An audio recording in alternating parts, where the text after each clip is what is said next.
G'day everyone, it's Warren from InQ Explorers. Today I'm back in a site that I hunted a couple of years ago extensively. It's a Royal Australian Air Force forward operational base from the Second World War, where there were two permanently based operational squadrons which flew combat missions to New Guinea to the north, and also it was used as a transit base for United States Army, Air Force and R.A.A.F aircraft transiting to the Southeast Asia area. I've literally probably done about 100 hours detecting in here. I've spent a lot of time in here. I've found a real lot of gear. I think this might be my 8th video, so the finds are going to be pretty difficult, but I was back in the area today. I thought I'd give it another crack.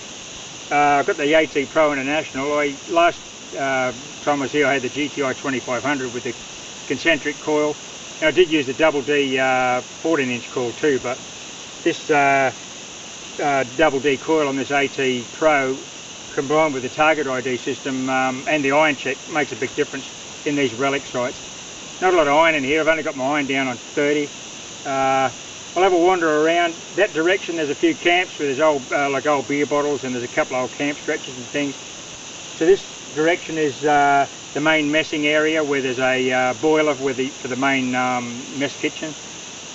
I found coins and badges and of course a lot of ammunition all through this area. Probably about 100 metres in each direction. It tapers off a bit, but I'll concentrate on this area again, and I'll just redo the areas that I did last time I was here. So even though I've given it a hammering, I'm going to give it another hammering today. Finds might not be fantastic, but just great to be out, and we'll see what we come up with. Thanks for watching. Well, here's my first target of the outing. It's a Trishaw fuel drum bung. This target's out of the hole. I'm getting a solid, well, 81 nest there. So let's have a look and see what this is. Quite a high reading.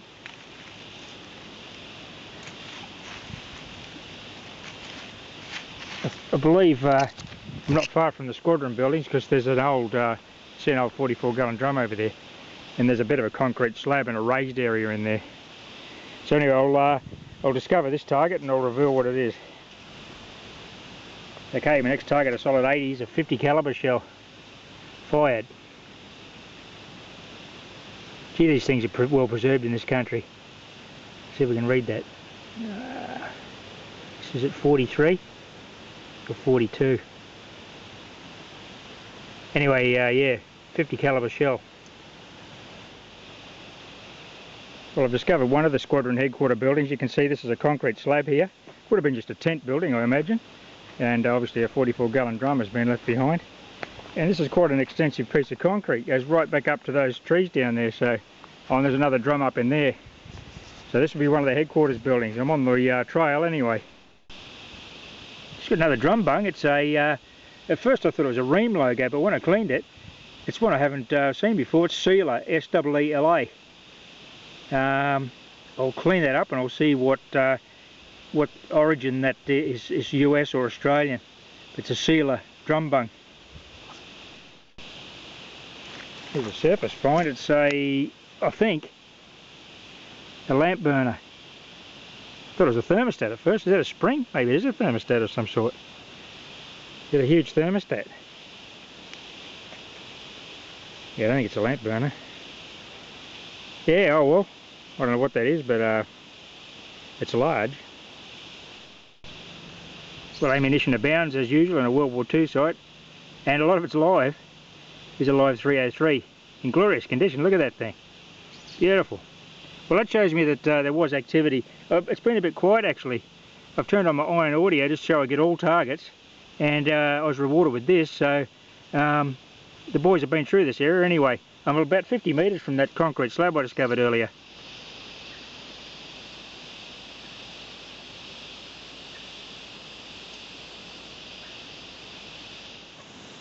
Well, there's my next target. It's a piece of brass. I thought it was a shell base, but it's not. It's got cardboard inside it.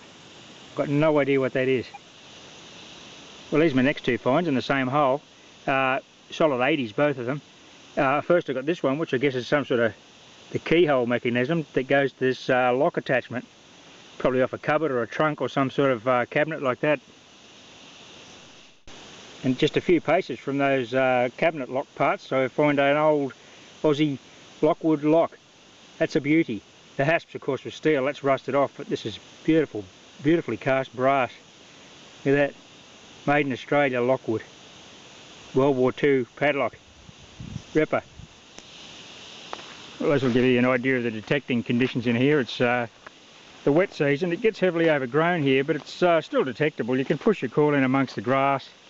You do get little bare patches.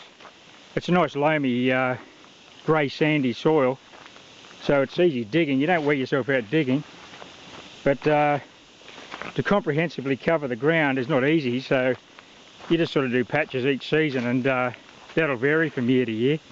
But where I've got the A2 Pro here, actually you can see there's a couple of old 44-gallon drums, and there's plenty of broken glass around. I've got a nice high 80 signal here, so I just want to show you this one. We'll go live on this one. Okay, there we go. 80, 84, 85. Look, could be anything.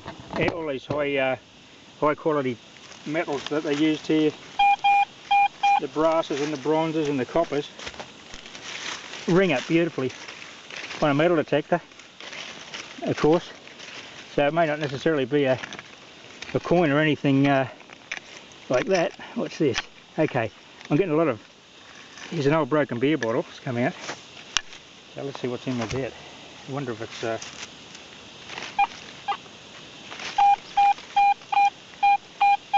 still there. Still there. So, clearly it was a camp area where the boys were sleeping and drinking, because of the broken beer bottles. And there's bits of crockery and that sort of stuff around too. It's ringing up very high. Actually, I'm starting to... I thought this may have been a... Oh my god! No wonder it was ringing up so high. Look at the... Now let's look at the condition of that tap. World War II, it's over 70 years old. I might even take that home and use it. That is just glorious. They sure didn't muck around or skimp on quality. Okay, well, this is obviously a water point. There's a water tank about 50 metres ahead of me in the bush. They're a rusted corrugated iron one, so it'll be associated with that. Just walked in a little tent area. There's lots of targets in the 40s and 50s. And this looks like an old bottle buried here. Let's have a look at what this is. Still got the lid on it, which is just falling apart as we look at it. I wonder if this is a Brill cream jar or something. Definitely a World War II jar. Still got the remnants of the lid. And no markings, I don't think. That's a bummer. I thought that might look like a Brill... Oh, it could be Brill cream. Look at the little bit of a shape on it there. I don't think it'd be Brill cream. You wouldn't be able to get it out of there, would you? Well, I don't know what that is, but there's a little tent area here. There's a camp stretcher not far from here with a rusty frame of one, and a lot of targets. And there was a couple of black-lipped oyster shells, so oysters and beer. And whatever this was, I don't know. All broken glass here, and another little bottle on the surface. Wonder what that is. Looks medical in nature. I think some of the calamine lotion bottles were shaped like that. Don't know what that is. There's no visible markings. Anyway, yeah, definitely an encampment area. Just a shallow scrape there, and this one's a nice clean 85. I think it's only a small target too. So, might be something of interest. Let's have a look. Okay, in the heap there somewhere.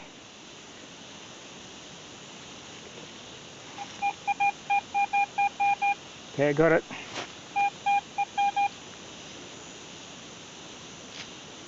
Oh, looks to be a coin. A little halfpenny. That is a brilliant find. Well, actually, that's not far from one of these this camp area that I was just in, where I was finding those locks. So, what a lovely high signal that was. You'd expect... I would have been surprised if that wasn't a coin, because it's such a compact target on a high tone like that. Okay, well, I'll clean it once I stop dropping it, and I'll get a date. Well, there she is. It's a King George V halfpenny, 1943, I'm pretty sure that is. Glorious condition, as the coins are out of this site because of the sandy soil. Because it drains so well, they're not really sitting in the water. There's quite a patina on that coin behind the king there, so when I clean that up, I only clean it with soapy water and a toothbrush. I don't actually use any chemical agents. That's a lovely coin. Good one. Well, I might wrap that up there today. Finds, nothing spectacular as I predicted, but like I said, I've really hammered this place. Some areas aren't easy to get into. There's some pretty dense areas where there's a lot of like vine scrub and you can't swing the coil because it gets tangled in the vines. So a lot of those relics and artefacts will remain undiscovered probably forever, and that's fine.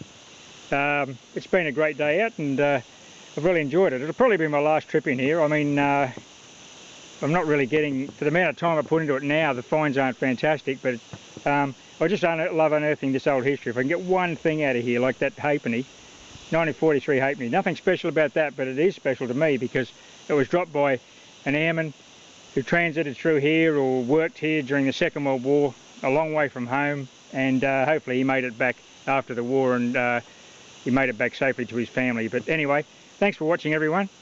Best of luck on your next outing, and happy hunting. Bye for now.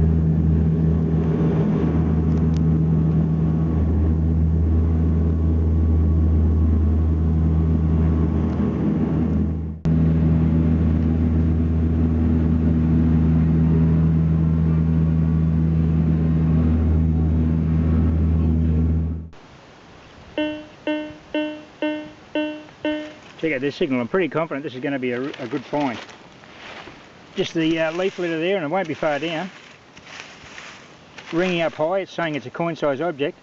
Those little tent loops, or the camouflage net loops, probably tent loops in here, they don't ring up so high as a coin, even though look, they're the same size.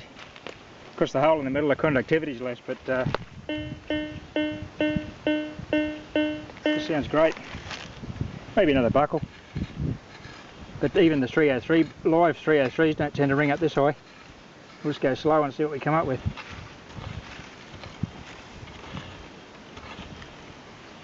Of course, I've been wrong in the past, as you might gather.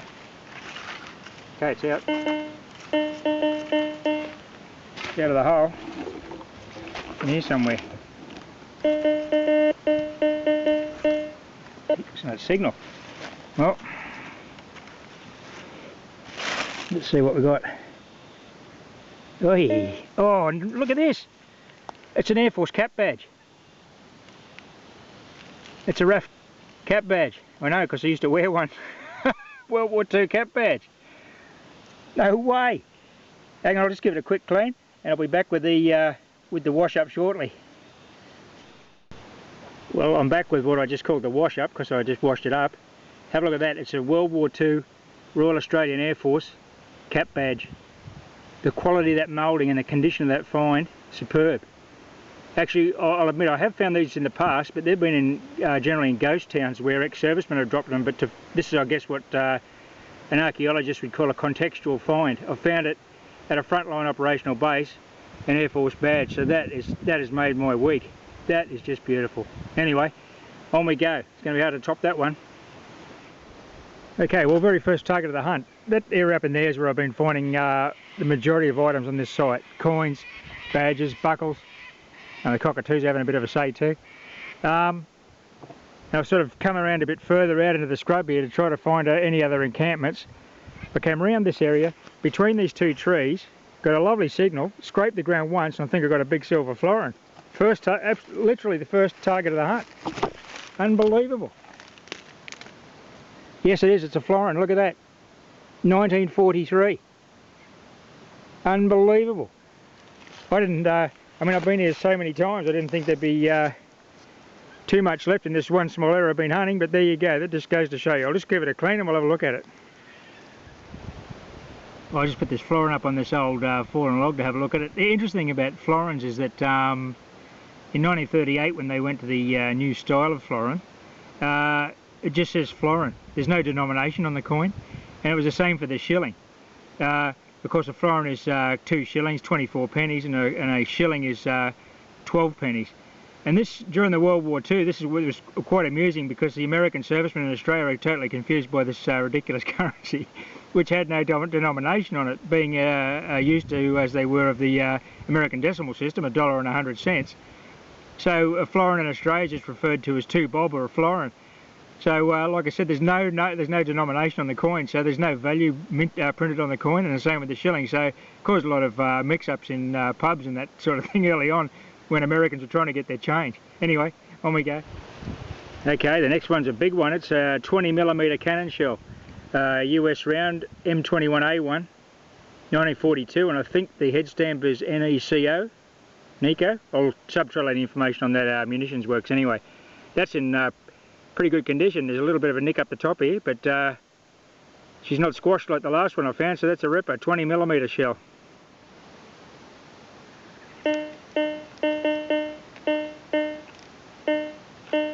I get a fantastic signal underneath this old burnt fallen log, so it's not going to be far down, and it's saying 4 inches from the coil, so we'll just move this and we'll get into it. Maybe the coin, it's definitely ringing up very high, and it's saying it's a coin size object, so could be a little webbing buckle too, or even sometimes the live 303s, if they're laying at the right angle, will give a lovely signal like that. But it's still in there, and it's saying it's coin size object, so we'll just have a little scratch here and see what we come out with. Like I said, once you start finding, one of the best indicators of these Australian Army and Air Force camps, this is an Air Force camp obviously, the beer bottles, anywhere the Aussies were, you start finding beer bottles, you know you're in the personnel area. Okay, not there anymore. It's in the heap here. That sounds really good now, doesn't it? This could be a coin, probably a penny. The way it's ringing up that high. It's going to be just here somewhere. Here, look. Hey! That's a florin. Yes, it's a silver florin. Look at that. That's why it's ringing up so high. Oh, you beauty. Thanks, fellas. That is just glorious. And if the detector punching through that log and picking up that florin down about 3 inches below the log. Big piece of silver. Righto, excellent. Well, I'll give it a clean and we'll see what we got date with. I've just cleaned it up with the water bottle. It's an absolutely glorious 1940 sterling silver 925 florin. Look at that. That is just lovely. There's no wear or marks on that whatsoever. State emblems are just beautiful in that coat of arms.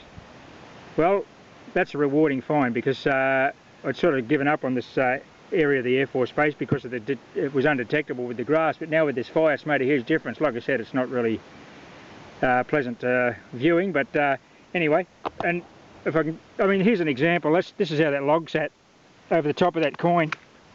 The coin was in the bottom of that hole, so it's worth swinging. Don't avoid obstacles with the coin, with the coil. You got to swing across it and around the obstacles as close as you can get, and you get rewarded with finds like that. So, good one. On we go.